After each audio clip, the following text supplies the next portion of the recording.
musidɓe tedduɓe hettiyankoɓe ayawo weltare tv weltare ɓiɓɓe fulɓe andu diine maɗa fedde heblo sukaɓe afrique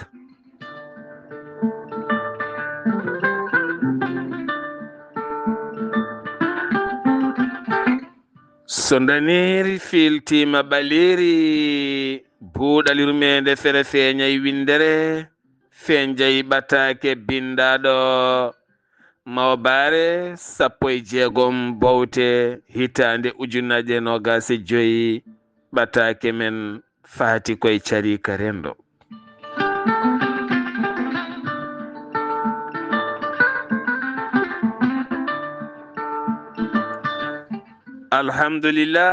alhamdulillahi rabbil alamina en jetti joomi men tagɗo en konnuɗen hakkude jeeri e waalo wi kam tan yen ndewɗum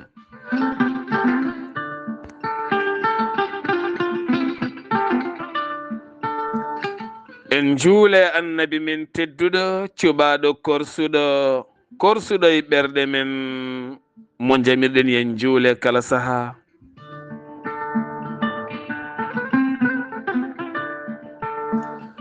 en duwanima jinnaɓe men jeyɓe sababu wodede men e o duniya en jetti en jaari khalifa men diine aada kala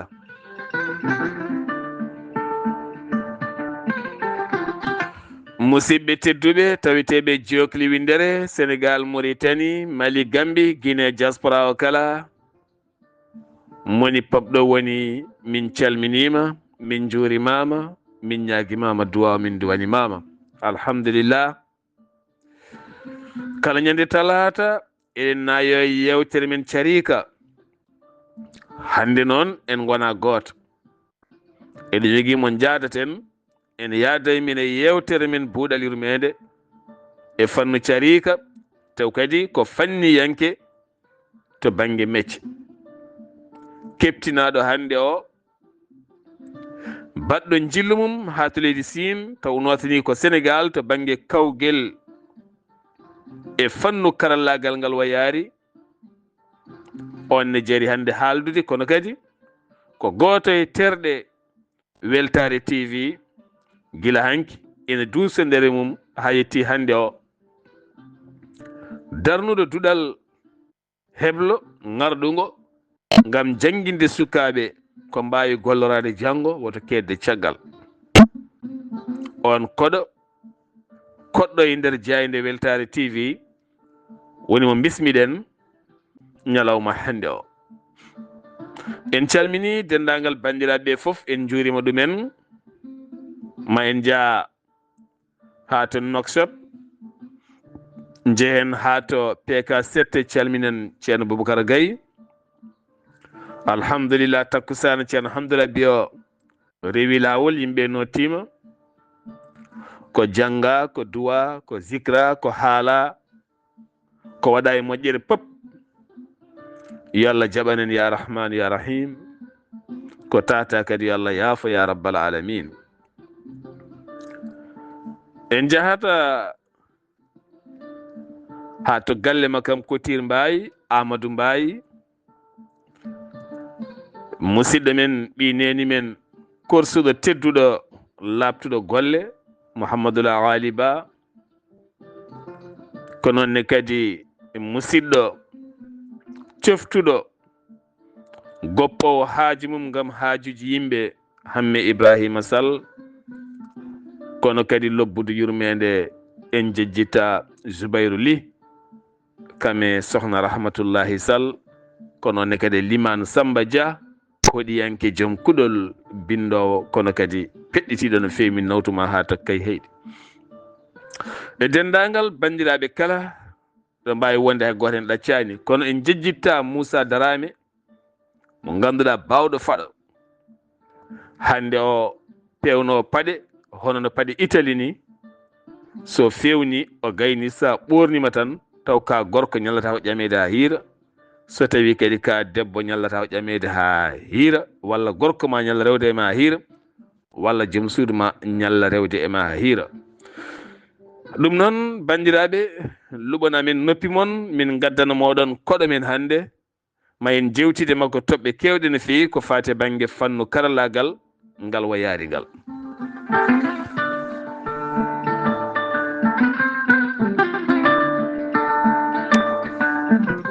o segene kesso belɗo mo nana toon ko musidɗo guiɗo duusowo jaynode e kala saaha on keeɗima ɗum e yewtere men buuɗa ɗumede haali Abouba yontere yawtunde o woni Yahya Ndiaye weele segene weela dande guiɗo jayde Weltare TV guiɗo heblo sukaɓe Afrique min nawtuma ha to Thilbé Mbagne Samba.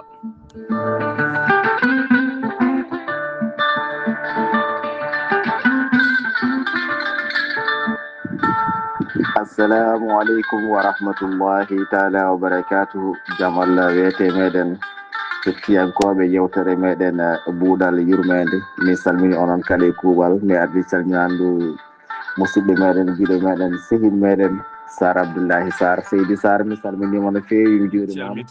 moƴƴere Allah e maɗa mo namdo barke jambole e kisale nden ko Allahu subahanahu wa taala wonto gonɗa yo Allah ɓeydi jaam. Mi salminina dendagal hettotoɓe buuɗal yurmede kala to mbawi wonde e dunde Baba Adama hen ha tengti wonɓe ɗo henna e nder duɗal meɗen weltare ɓiɓɓe fulɓe andu diine ma. Mi salmini onon kala moƴƴere Allah e moɗon. Oɗo ko musidɗo moɗon guiɗo moon sehil moɗon Oumar Aykon Dia ɓurɗo andirede Oumar Aykon Dia. ɗum noon mi wona koɗo noon e galle he kadi wona koɗo e buuɗal yurmede kono ene moƴƴi saaha kala nde eɗen mbaɗa yewtere kala kadi guinnitoɗen. noon Seydi Sar mi salminima jurma mi yewnimo noon mi yewnimo no fewi kono noon kam bismede koɗo noon kam aɗa heewi bismorade koɗo tuma e nde gandanɗa hoore maɗa e gonka ma kono min jinmi bismorede ko e gonkam firti ko sa bismima kam namdomi ko jiɗmi ñamde ko jiɗmi haccitade kono an woto addanam ko jiɗɗa haccitade ko walla ko jiɗɗa wottade ko walla ko jiɗɗa hirtade ko saabu an ñamde ma ñamde Samba Sow to leydi meɗen Côte d'Ivoire ñamde Mamadou Ibrahima Sow gotum tan haalata haala mumen so bismima kam namdude honko jiɗmi ñamde tuma mi suɓano on ko jiɗmi ñamde ko gaddon ñamere mon ɗe dal machallah mi yaafima mi salminima juurimama Seydi Sar moƴƴere Allah e maɗa ya wona jaam. a jarama Oumar Aykon Dia golle ma jooɗi peewi mi beltanimama no fewi hande jajaɓe beltoto no fewi e piito becce la ilaha est ce que en calmini jajaɓe foof hande kala jaja to woni en calmini hande en toñata jajaɓe hay goto jaja ko goto en toñata hande ko gonga ni kamɓe foof hewde baɗe e hewde saliji e wonde yimɓe hawniɓe kono hande kam dal min toñata ɓayde mbiɗa hande jiɗɗa ko jippede jiɗɗa ko bismede e sifa ma e gonka ma so Allah jimma tawɗo hen palton cafkon taw ko mbarkon gorbolle ɗe tan ɗe ganduɗa ɗe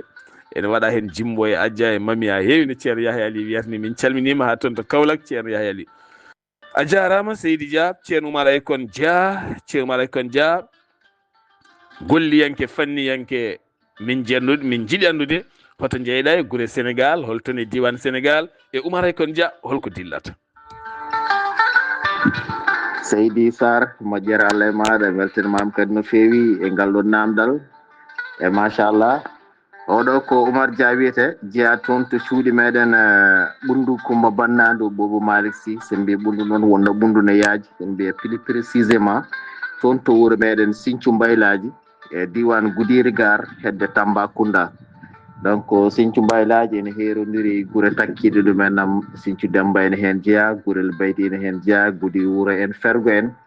ha tengti e Goudiri Gare e dendagal guure taariɗe hettotoɓe buuɗal yurmede kala calminama juurama ganda tigui ko musidɗo mabɓe guiɗo mabɓe sehil mabɓe Oumar Dia haalata ɗo en jeeya toon to Sinthiou Mbaylaji. ɗum noon on calminama onon kala e kuuɓal. Seydi Sar Oumar Dia ko entrepreneur donc sen mbi entrepreneur ko entrepreneur ko meccal jaajgal wonno hande entrepreneuriat ene noddi ko heewi mais ko cate eɗen mbawi wiide so tawi hande entrepreneuriat hande ene sifirte ko lekki ko lekki ke gandanɗa hoorema lekki joguiki cate bifniɗe catal foof ne yaari hen banggue ene waɗi calte muɗum taw jiida e berem lefi konɗe limateɗi hen ɗi kadi ɗum noon seydi sar puɗɗorɗen hannde banggue entrepreneuriat ko faate banggue suudaragal sen mbi suudaragal ene haadi ene suudaragal kadi ene yaaji eɗen tawɗon kadi hannde soudure industriel eɗen tawɗon soudure métallique eɗen tawɗon soudure aluminium eɗen tawɗon tengti kadi soudure fer forgé donc ɗum ɗon fof koye souduriji e nder kadi soudure industriel kadi ene waɗi calte kadi goɗɗe nder hen e nder soudure industriel ma hen tawi hen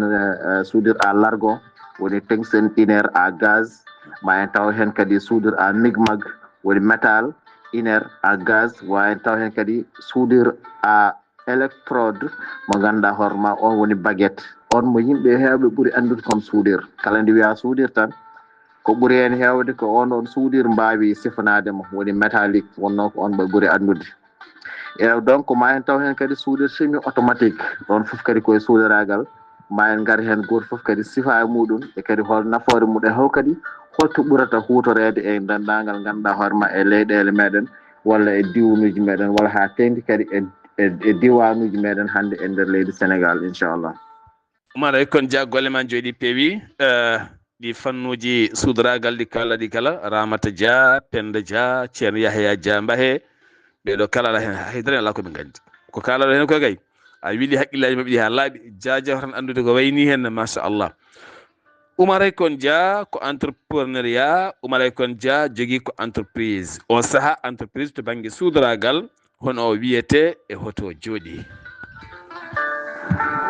eyyi Seydi Sar en beltinimama no feewi e ngal ɗon namdal tigui rigui bangal fayida machallah.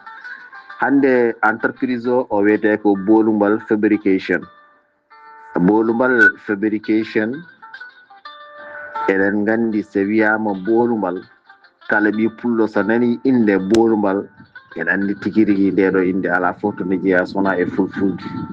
wonno Bolumbal ene jeeya e diwe meɗen ndiwri bandi fayida ndiwri jiɗadi ndiwri korfinadi kadi ndiwri jondi eɗen mbawi wiide ko ndiwri subalɓe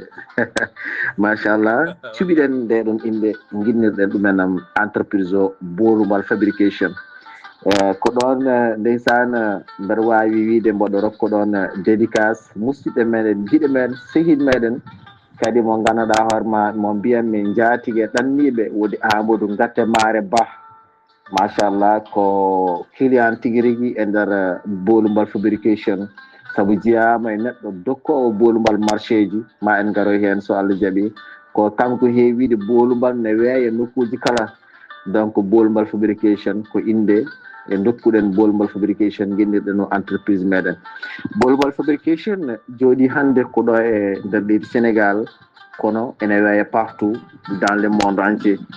ma en garoy hen Bolumbal fabrication base muɗum walla mbiyen siège muɗum social hande ko ɗo e nder leydi Sénégal plus précisément Thiès quartier ene wiye Darou Salam ko ɗo Bolumbal fabrication jooɗi Bolumbal fabrication wonno en mbi ko lekki ko jayniki cate jaajɗe jajnuɗe ɗe gandanɗa hoorema ene bifni banggueji kala cate ɗe ko métier ji denɗinaɗe e nder hande e nder Bolumbal fabrication so gummima banggue soudure hande ma en taw hen kadi banggue aluminium ma en taw hen kadi banggue menuiserie bois ma en taw hen kadi banggue menuiserie métallique ma en taw hen kadi ganduɗa hoorema ko wayno plombieri ma en taw hen kadi ko wayno maçonŋeɓe ma en taw hen ko waɗoɓe peinturier ma en taw hen kadi waɗoɓe carreau wonno ko entreprise général ko construction et fabrication donc ɗum ɗon foof hande Bolumbal fabrication ene dille hen kadi ene yillo hen gandanɗa hoorema hande eɗen mbawi wiide musidɓe meɗen hande tedduɓe ɓaariɓe hande e nder Bolumbal fabrication ene jiito hen koye muɗum ma en gar facciro kadi tigui rigui no Bolumbal fabrication jokkodirte ene yiitirte ene gollodirte inchallah so gueɗo haaji.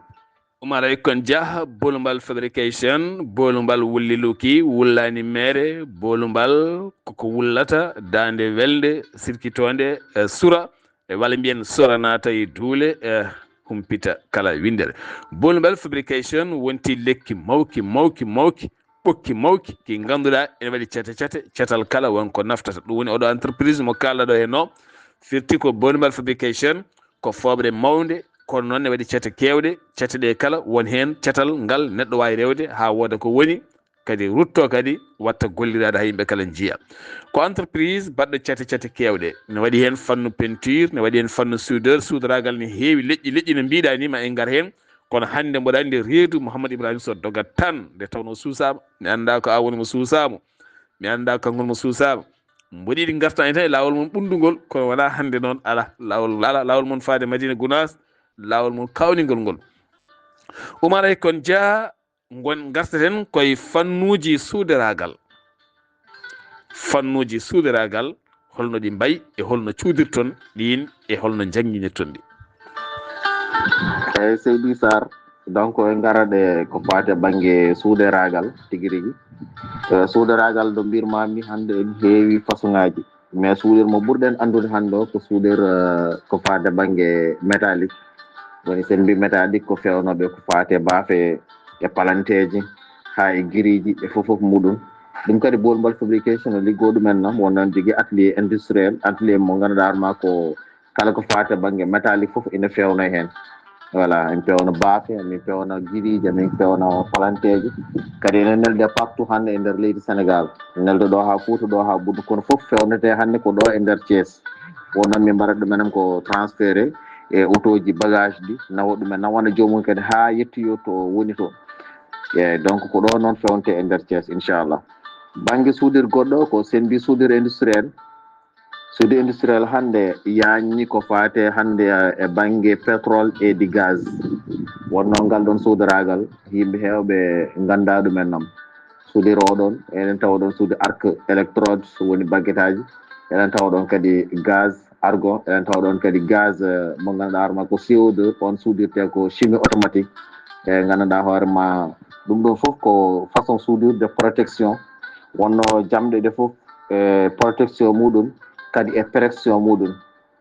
ko wawata nadde ɗiɗon tiwoji wona tiwoji ko ndiyam rewata hen wona tiwoji ko gasoil rewata hen wona tiwoji ko gaz e hoore muɗum rewata hen wona tiwoji ko essence rewata hen tiwo foof en woodi matiére mo suudirte tiwo foof kadi ene woodi banggue kadi électrode mo suudirte e kadi ganduɗa hoorema e courant cuudirteɗo pour wawde jogade kadi protection oɗon tiwo e wawde kadi jogade kadi ndenka jokkodiral ɗiɗon tiwoji so tawi ko ndiyam ne woodi façon mo suudirte so tawi kadi ko gaz ne woodi façon kadi mo suudirte taw ganduɗa hoorema yawata wadde exposition kadi yawata kadi bonde walla yawata kadi ganduɗa hoorema fusde janggo kadi kala nde suuda il faut waɗe radio so waɗama radio ƴeewe beele suudir oɗon waɗi solide so tawi waɗi solide combien de temps no foti duuɓi o wawata wurde kanko oɗon suudir on saaha machine o haalana ɓe mbawa wadde hen ticket ɓe ganda oɗo suudir o wurata ko duuɓi sappo walla duuɓi sappo e joyyi walla duuɓi jeetati walla duuɓi nayyi walla ko way noon ɓe ganda ɗumenam kono minimum kam so tawi suudir o wurata duuɓi jeetati faydo taƴate watte suudir goɗɗo ganduɗa ɓurɗo oɗon wonde solide par ce que kala projet so waɗama yiiɗa ko projet oɗon o ɓooya ko adi ene waɗe changement de tuyauterie Oumar ay kon dia golle man jooɗi peewi ɗo hen laaɓi labti en calmini ɗo hen kala dillowo e fannu suudoragal ko wayno Oumar Sy ha toon to Kay Heydi gorko mo siiwi Amadou Dahirou Ba ha toon to Ndulmaji Dembe nonne kadi Adama Diallo nawtenmo ha toon to Juude Jaaɓi ɗon calminten Oumar Sarr ko nonne kadi e dendagal suddiɓe mum kala e dendagal ɓesguji ɗi kala e dendagal dillowo e fannu suudoragal e jamɗe kala saabu en gandi suudoragal hande ko hunde mawde no fewi so batuji cuttima e nder maaje il faut suuda ɗum ko onon ko ɗon kadi métallique nan ɗon goɗɗum e goɗɗum ne heewi sifaji ha hende jii ko wayno danki gaz sene sañi hande ko wayno hakkude Sénégal e Mauritanie o gaz peeño ɗo il faut suudoreɓe gara koɓe coñata ɗe dankele ɓe cuuda ɗum ha feewa oto so tawi ene fewni alay saago suudoreɓe gara baafe ko noon kadi armignon ko wawi ko fate sifa jamdi kala ɗo ene yonnane garna en jii hande won almuwaruji lomti ɗum hande ko sifa jamɗe en jii hande wona leece hanki bois rouge lomti ɗum hande ko jamɗe fewna ha fewi en jii hen hande hay photoyaji e gueɗe mum kala onon suudoreɓe ɗon pewna Oumar ay kon dia min beltima no fewi ɗe métier kala ene ɗon ɗi fannuji kala ene ɗon hol fannu ɓuuro wawde jangguinde ɗi banggueji foof hande bolmbal fabrication ɗeɗon métier foof hande ene jangguine ɗo en hannde e nder centre de formation soudure industriel bolmal fabrication koye nder janngingol meɗen hannde ɗeɗon métier ko ɗon kadi ndewaten mbaɗen erago ko faate dendagal e leñol meɗen fulɓe saabu hannde eɗen ji tigui rigui banggue meɗen eɗen ngakki banggue meccal no fewi eɗen mankira banggue meccal surtout métier hannde jaaduɗo e jamanu saabu hannde mo wi soudure industriel andi tigui rigui ko meccal hannde jaadugal e jamanu saabu hannde aduna Allah foof enen dartagal te aduna Allah foof ene yiilongal donc eɗen mbaɗa ɓeyde wadde erago tigui rigui nde mbatten ɓeydade wadde erago leñol ngol yooɓe tinnoɓe garana meccal ngal saabu ko meccal hannde badgal fayida e nder métier ɗe saabu hannde hay ɗanninoɓe umminoɓe Sénégal hannde jeehi ɗo ha caggal leydi goni toon duuɓe e hitaɗe ene liggo ha dañi kalisaji mumen mbatti loncude lawol garta ha ɗo e nder leydi Sénégal namdo holto bolmal fabrication woni min mbaɗi hen émission oɗo remise diplôme amen ɓennuɗo mi waɗi hen invité goto e suka Sénégal najo gandanɗa hoorema ko gumminiɗo ɗo e Sénégal yeehi caggal leydi woni toon duuɓi 15 ene liggo kono nde o naati e nder les entreprises industrielles o yii ko wonɓe toon ɓe ko mbaɗata eko liggoto o fetti biye makko arti Sénégal o jokkodira men min mbaɗinimo ɗo formation min mbaɗinimo ɗo arc min mbaɗinimo argom min mbaɗinimo chimie automatique o lonci lawol o faati Italie o tawodir toon kadi sehil makko goɗɗo kadi mo ganduɗa hoorema onne kadi ɓooyani ko yeehi toon kono nde on yii meccal o waɗata ngal wi namdimo holto rewi o haalani ɗumen on kadi arti ha Sénégal wadde ko firti ko yanaɓe so gatti arande hunde pour ruttitade wadde firti koɓe cuwano yaade ɓe ngalla hotoɓe jahtoɓe nawrani enenne kadi heddiɓe ɗo ene ɓe kadi ganden meccal ngal ne waɗi fayida waɗgol fayida ngol ganduɗa hoorema kala to neɗɗo wino haalanma ɗumen ɗam waɗat ko heddi ha tengti hannde e nder leydi Sénégal hannde meccal soudure industriel ene waɗi développé no fewi gonga ni leydi ndi no yoori kono kala ko leydi ndi yoori ngal ɗon meccal ngal wawata ñifde saabu kangal tambi ko kangal tambi leydi ndi saabu hannde ko leydi ndi yoori ko foof hatta l'état du Sénégal waɗi yakare muɗum ko pétrole et du gaz te pétrole oɗon e gaz muɗum liggey muɗum dartotako te meeɗa dartade subaka Allah fof mo yimɓe pini ɓen wonɓe hen ɓe ko liggotoɓe dartotako waɗi ko karuji ñalawma e karuji jamma donc hoto neɗɗo wi wonde janggata ngal ɗon métier sababude naggam ko yo andu so janggi ngal ko nafoore mawde woni hen sa dañani liggade ɗumenam ɗo aɗa liggoto ɗumenam caggal leyɗele inchallahu taala kala ko ɓooyɗa sa ɗaccani ma yen nafoore kala ko nannguɗa sa ɗaccani ma nafoore feeñi hen Oumar Kone Dia jiɗɗo gollodirde e bolmal fabrication hono waɗata e Seydi Sarr wonno hannde bolmal fabrication no mbiruɗen ni ko lekki ko ganduɗa hoorema ko cate bifniɗe hannde so tawi neɗɗo yiiɗi gollodirde bolmal fabrication ko fate banggue fabrication walla construction hannde ene mbawi arde construction ko fate juma walla ko fate construction jama walla ko fate construction tan galle tawna noon wona hono galleji Mamadou Ibrahima Sow en ɗi jomumen arat tan jogoɗo en sac ji ɗiɗi ciment walla jogoɗo en tonne goto feere tan wima bolmal fabrication armahnam non minen min mahirta ko banggue contrat somin mbaɗa engagé liggey jomum min mbaɗirta ko banggue contrat saabu wona liggey mo ganduɗa hoorema sillor liggey o yarata ko banggue contrat ko étape par étape so tawi ko étape fondement so étape fondement o gasi ko étape dewɗo hen o ko étape mo ganduɗa hoorema umminde so tawi étape umminde ha waɗama rasé kadi ko étape mo ganduɗa hoorema coulage eko way noon ha facture aji ɗi ko facture par facture wonirta donc ko noon bolmal fabrication liggorto eyyi ko noon kadi bolmal fabrication waɗiranta jomum garantie mo liggey mo ganduɗa hoorema ko liggey garantie e liggey solide saabu ko toutes les éléments woni e nder bolmal fabrication sukaɓe wonɓe hen ɓe foof hannde goto foof ene jogana ko ganduɗa hoorema garantie ko waɗata ko hunde nde wawi taw wona addudeto neɗɗo addaka neɗɗo kadi kala chantier momin mbaɗi engagé en tant que jomum ganduɗa hoorema dartinani wona bolmal fabrication dartoto ko élément ji foof jahata jooɗo toon maaha ha ganduɗa hoorema ha pentira ha mbiya jomum caabi ma nani donc hannde eɗen guero kadi tengtiɗen ɗanniyankoɓe meɗen so tawi aɗa ƴetta chantier maɗa aɗa fawa ɗum e junngo maçon, faw ɗum e junngo entrepreneur, faw ɗum e junngo koolaɗo, faw ɗum e junngo mo ganduɗa hoorema kañum gérante ma foof maɗa, taw a dugdata e hay goto, a dugdata e maçon, a dugdata e plombier, par ce que ɗum ɗon woni liggey baɗɗo garanti. taw kala ko wawi waɗede oɗon bâtiment aɗa laaɓa ɗum ɗo ko responsabilité bolmal fabrication, ko bolmal fabrication fuɗɗi ɗo ha ɗo kala hen janggo ko jewɗa ko ganduɗa hoorema welanima taw ko bolmal fabrication noddata, wona nodda maçon, wona nodda plombier walla peintrier walla carreleur, ko bolmal fabrication mbaɗata contacté directement ɓe mbaɗma contrat ndi ɓe ƴeewa ko jiɗɗa ko walla ko manqui hen ko holɗum ɗon holno réglorto. donc ko noon guila e baafe ha e palanteji foof somin mbaɗi engagé guila fondement ha ganduɗa hoorema caabi ma nen kala ko foti waɗade e oɗon bâtiment bolmal fabrication en jogui ɗeɗon élément ji muɗum. waɗi fayida Oumar Ay Kon Dia. garten hande koye heblo ngardugo e oɗon sifa oɗon joguiɓe keɓlo toon e holno heblo ngo ɓurton wawde loyirde haqqillaji yimɓe ɗi ha yimɓe ɓuura wawde dañde hen karallagal to banggue ngardugol. Seydi Sarr ha joni ko artude tigui rigui e meccal meɗen ko fate banggue formation professionnel. hande formation professionnel eɗen mbawi wiide ɓeydima yajde tigui rigui te ɓeydima tigui rigui ganduɗa hoore maɗa hutorede natti tan banggue formation mo ganduɗa hoorema aɗa daña meccal ngal tan aɗa wona ouvrier ɓolo ɓolo, saabu hande en jii leyɗele ɗe hande mbatti organisde compétition way kono hande coupe du monde ni walla coupe d'Afrique walla coupe uji goɗɗi ɗi hande no ɗin coupe uji mbaɗirte organisé yimɓe jaaha ne jeeɓoya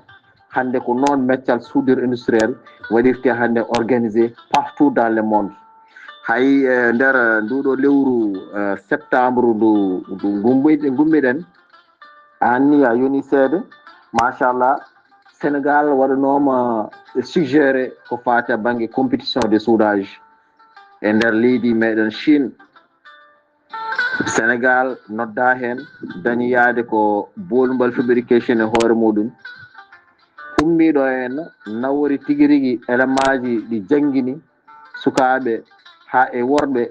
e rewɓe gummiɗo hen bolmal fabrication waɗi ɗumenam encadré waɗi ɗumenam kadi entraîné nayiɓe ha toon to leydi meɗen Chine. min jeehi ha Chine pour yaade waɗede compétition de soudage. donc firti compétition de soudage so tawi wattama yehede ɗo ha Chine wadde meccal ngal natti janggo golloroɗa mais firti ko janggo naftoroɗa hen banggueji fofoof. nde Sénégal yeehi ko fate oɗon compétition goni guel ɗon kawguel Sénégal Allah waɗi ari ko 3e place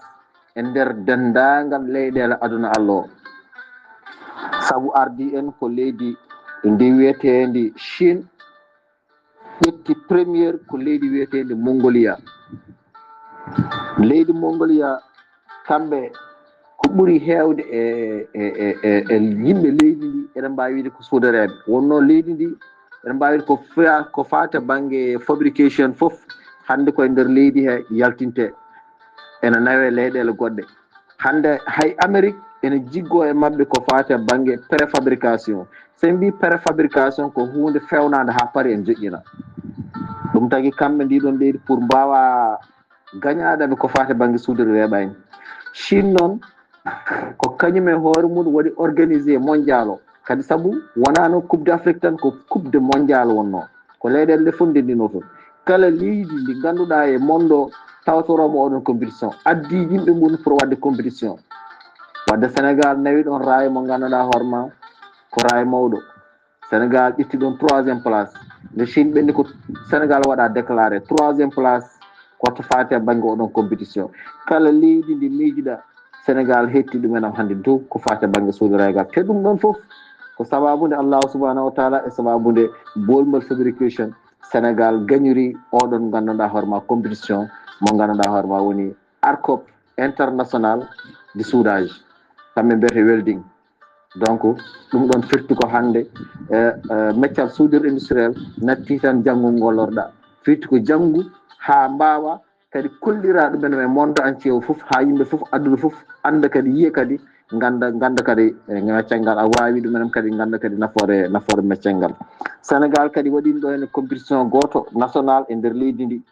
kadi ene jogori wattude compétition ngaji goɗɗi kadi e nder leydi ndi inchallah. ɗum ɗon foof kadi ma bolumbal ƴeewoy beele ne wawa waɗude hen participé kadi ma bolumbal ƴeewoy beele ne wawa wadde jaɓɓade kadi ganduɗa hoorema leyɗele adunaru ndu foof e nder Sénégal taw koye inde bolumbal fabrication beele compétition ngaji ɗiɗon mbaɗanoɗe caggal leydi ene mbatte e nder leydi Sénégal inchallah so Allah jaaɓi. kamɓe mbiyata welding ɗum noon min beltanimama no feewi jilluma leydi Chine amin teski amin tawa alhamdulillah a yeehi a yaade délégation maɗa no mbiɗa ni ko Sénégal ari dawal tataɓal e ballal ma an bolumbal fabrication Oumar Dia min beltima en no feewi ha wona seeɗa no mbiɗa ni ko noon tigui saabu hande ni ene fonno wonde hande Mauritanie taw ko leydi ɓurdi hewde suudareɓe nde tawno eɗen gandi jamɗe ene ƴeŋŋine ɗon guila 1960 ha yettiɗo henna Sénégal ne ko noon leydi Guinée Conakry ko noon kono dommage Oumar Aykon Dia ene moƴƴi noon e kala saaha duttoɗon to ɓundu to walla to Fouta to walla to Fuladu to walla e nokkuji men ha to Jolof e banggueji ɗi kala ndendi noon sukaɓe fulɓe mbaɗon ko wayno kawguel ɓuura wawde suudire beele rokkude sukaɓeɓe fartaŋe taw ɗon mbawi yillade alɗuɓe men ɓe mbaɗum finance foof ko wallude sukaɓeɓe ha mbawa dañde mecce moƴƴe. Oumar Aykon Dia golle ma jooɗi peewi beele ko worɓe tan keblaton walla ala hay rewɓe oɗon kebla ɗon ɗo Thiès ɗo fo bolumbal fabrication ɗo. eyyi Seydi Sarr moƴƴere Allah e maɗa weltanama no feewi kadi e ngal ɗon namdal eyyi tigui rigui hande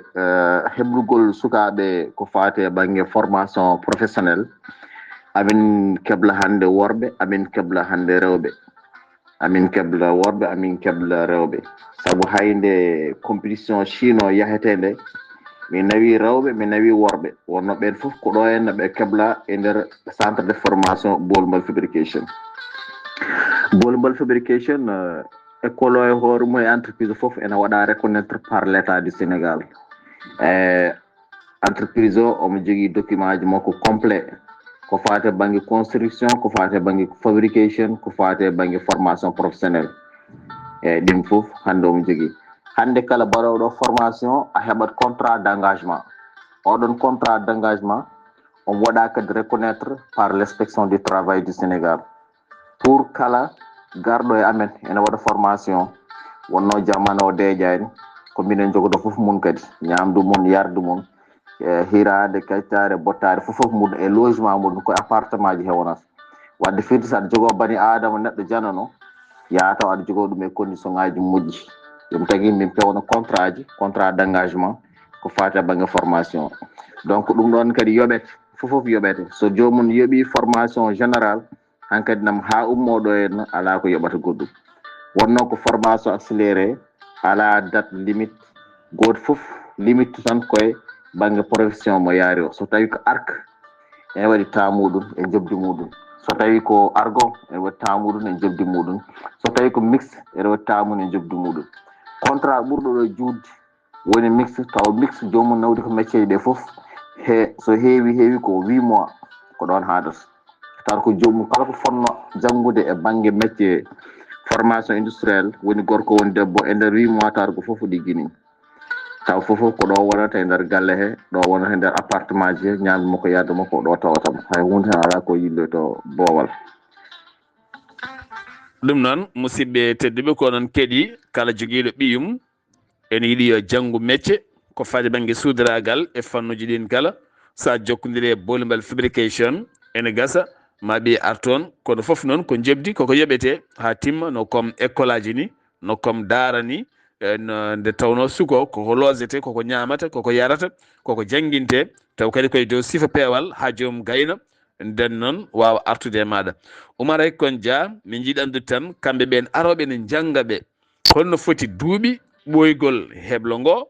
beele a haali joni diplôme mo joomum jogoto ko keptinaɗo kala entreprise mo ari on wawi gollade walla so tawi waɗanima e caggal leydi on ne heptina leydi Sénégal tigui rigui omo wawi gollade hen saabu eɗen gandi hewɓe ene golla hunde ha mbawa taw ngala hen diplômate uji walla jogui hen tan kaari duwanama kono ala foof seedan fagal kollugal leydi mum walla entreprise mum walla hande so leydi Sénégal sohli wadde recruté yimɓe addi diplôme o ene heptine walla ala. Oumar Aykon Dia. so jomum waɗi formation professionnelle fodde 8 mois walla 4 mois walla 3 mois ummotoɓe caggal leydi ɓe ɓen ke wadde ko 2 mois maximum par ce que vacance mabɓe hewani juude won hen kadi en mbaɗay kadi ko fate banggue double formation wona double cours ɓen au lieu de 2 mois battine ɗumenam 1 mois kono kala hen mbawɗo wonde ene daña diplôme aji ɗiɗi hen diplôme goto ko certificat de formation professionnelle ɗum warata ɗumenam livré ko bolmal fabrication saabu état no rokki min nden yamirore sababude statut woni darde amen e fate banggue kayitaji amen reconnaissance ene waɗi kadi diplôme goɗɗo on wiyete ko certificat homologation d' agrément oɗon certificat homologation d' agrément o waɗama reconnaître international kala to mbawɗa yaade a heɓat oɗon certificat a ɗumina a waɗete reconnaître oɗon certificat aduna o foof kala to mbawɗa yaade saabu aduna o koko waɗi réduit par les bureaux de contrôle de la soudure saabu hande l' industrie ene yaaji donc ɗiɗon bureau ji foof hande aɗa jokkodi way kono président ji ɗi ni noɓe jokkodiri ndi état ji noɓe jokkodi ko noon hande les bureaux de contrôle ils sont reliés donc oɗon diplôme kamɓe foof aɓe kettini oɗon diplôme saabu kala leydi jaaɗa sa holliri en homologation d' agrément ɗon e ɗon ɓe mbaɗata ɗumen reconnaître so tawi ko un vrai homologation d' agrément ɓe mbaɗa ɗumen reconnaître saabu oɗon homologation d' agrément hokkatuma ɗum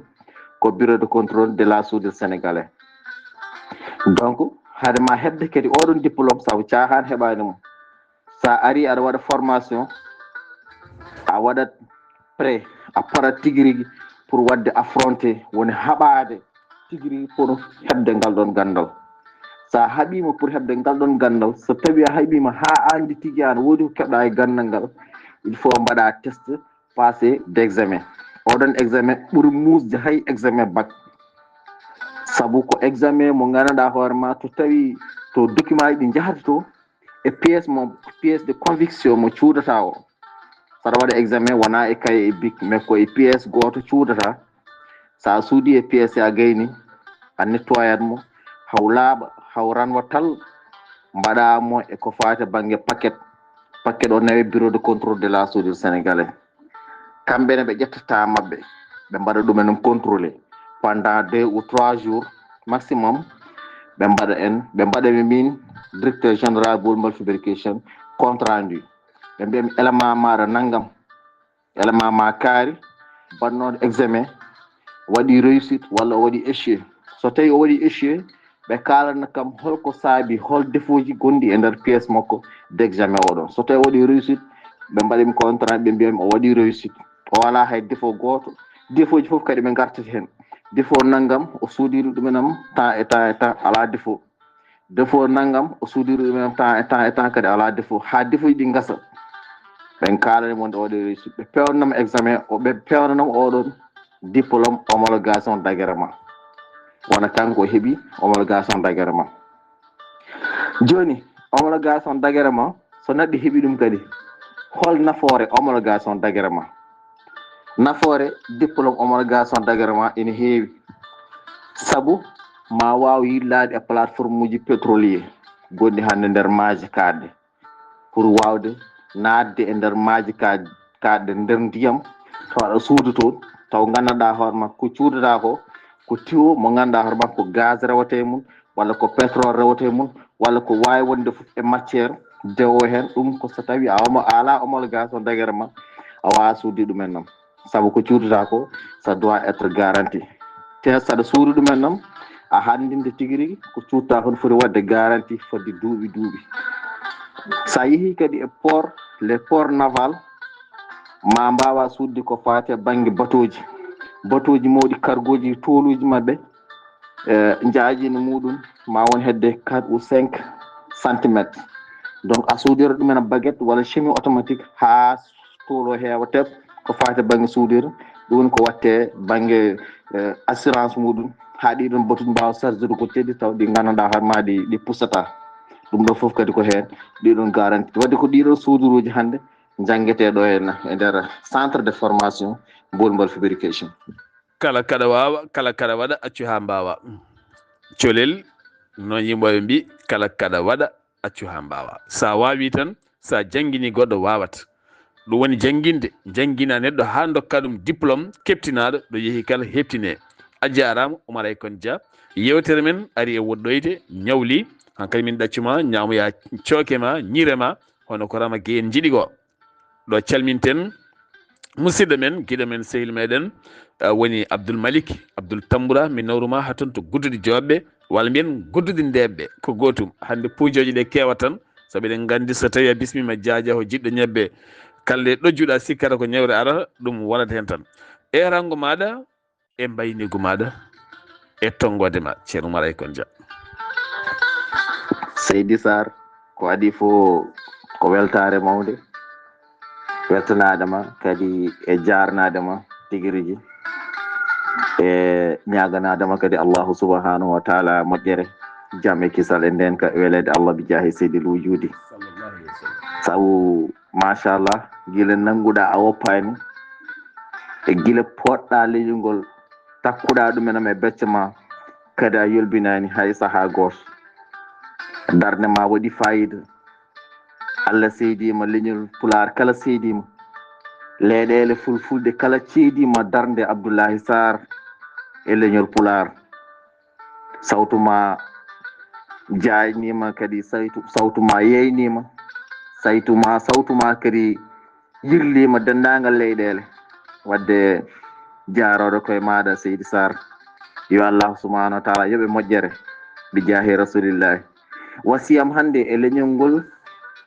ko adi fof ko tinnodiren jaggodiren kurmodiren kadi kersodiren so ɗum ɓenni hande so tawi ko wasiyo faate e banggue mecce meɗen hande mboɗo wasiyo leñol ngol yoɓe tinno ɓe natane mecce yoɓe tinno ɓe duttito ko faate e banggue mecce leñol meɗen ne andirono mecce tigui rigui kono jamanu ko waylo waylo hande jamanu meɗen waylimo to mecce ɗe ganduɗa hoorema wonti métier professionnel hande métier professionnel so tawi jomum yiiɗi ƴellitade hen a yahat e le centre de formation professionnel ƴeewa hande ko jamanu o namdi ko aduna o namdi ko mbaɗa ɗum ko tawi ɗum ɗo no yonami koye ɗum ɗo gonnomi koye ɗum ɗo gurnomi walla ko ɗum ɗo tawrim babam tan ko ɗum ɗo mbaɗami ko ɗo kaɗami hande gueɗe meɗen kewde hande so diwti ndema e gaynaka e commerce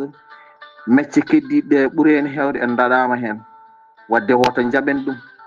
tawtenɓe e nder ɗeɗon métier tawtenɓe e nder ngal ɗon gandal beele janggo e janggo mbasen ɗawede hen enen koye meɗen keɓen hen fodde men taw ko enen jikkani koye men taw ko enen kadi nokkani koye men taw wona goɗɗo ene nokkani en ɗum woni ko mbasiytomi leñol meɗen ko fati banggue kadi construction ko surtout hande ɗandiyankoɓe meɗen wonɓe caggal leydi so yoɓe tinno kala mo ina maaha hoto waɗe jungo miñe woto waɗe jungo mawne woto waɗe jungo goɗɗo e goɗɗo ko fati banggue construction waɗɗum e jungo entrepreneur oɗon entrepreneur rendinmo e kawma walla bamma walla mawne walla yumma walla bawɗe wonde kala e famille ma kamɓe ɗiɗo yooɓe cekkodir ko fati banggue maadi ndi so facture ari kamɓe ɗi fof ɓe jiimi hen ɓe mbaɗma contrat ndi taw wona min mboɗo woni ga komi miñi aɗa nelde kalis aɗa waɗa e junggam mboɗo fotan maɗa nokkuji jene mi wima paari taw noon wona gonga mi ñaami kalis ma woto waɗe kadi jungo entrepreneur ɓolo ma anda andana o fotanma walla o filmanma galleji jenen o wima paari taw noon o ñaami halis ma wadde kamɓe ɗiɗo ndendinta goto ma fof no hokkuma contrat ndi aɗa heeɓe hen renseignement ji laaɓɗi taw ganduɗa hoorema golle ma ne jaari yeeso taw hay goto hen a dugdata taw kadi hay goto hen a haɓata Seydi Sarr moƴƴere Allah e ma ya wurko juuti hada assalamu aleykum wa rahmatullahi taala wa barakatuh oɗo ko guiɗo moon sehil moɗon Oumar Dia ɓuuɗa andirede Oumar Aykon Dia gorko mo ɓundu ko mabbanade Boubou Malick Sy yo Allah subhanahu wa taala suɓoɗen moƴƴere jiɗɗo jokkodirde e bolmal fabrication foof ne wawi noddude en e numéro ji ɗi wayno 77 so tawi banggue leydi Sénégal 423 19 65 walla 78 627 19 33 noon haga assalamu aleykum beltanama